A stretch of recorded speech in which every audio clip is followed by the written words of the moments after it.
Quan vaig fer la carrera de medicina, el que m'agradava sobretot era el contacte amb el pacient, no? En una malaltia que és llarga i que fas un seguiment molt continu, no? I aquest contacte tan proper de realment ser el metge de capçalera del càncer, no? I poder mantenir tot aquest seguiment des del diagnòstic fins al final de la malaltia.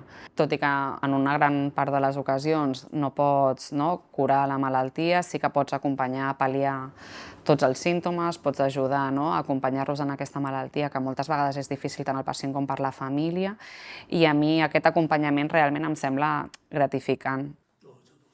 Què tal, com hem estat? Bueno, estic bé. I d'estat general, tu com et trobes? Més o menys igual, millor, pitjor? No, jo estic bé.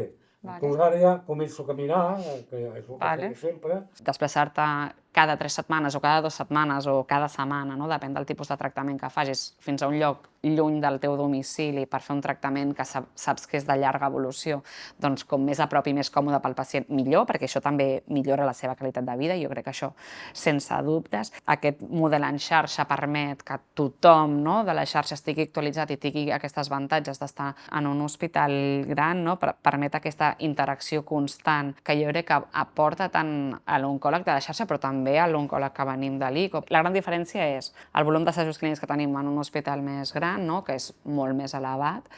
Llavors els pacients també són una mica més complexes. La majoria de vegades el pacient es selecciona des d'aquí, però l'assaig clínic és propi de cada centre, llavors s'ha de veure i s'ha de portar a Can Ruti. Llavors jo tinc l'oportunitat dels meus pacients veure'ls aquí i dir-los no et preocupis, que et veuré.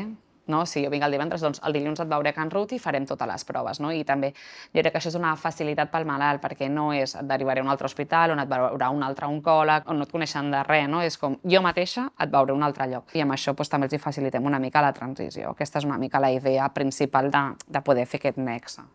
¿Y el pelo que te está creciendo ya? Ja. Buah, vale. Madre mía, qué rapidez de crecimiento. El hormigueo de las manos ya no, ¿eh? Ja no. Vale.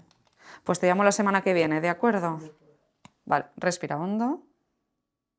Al final és traslladar l'oncologia que tu vols fer a tot arreu.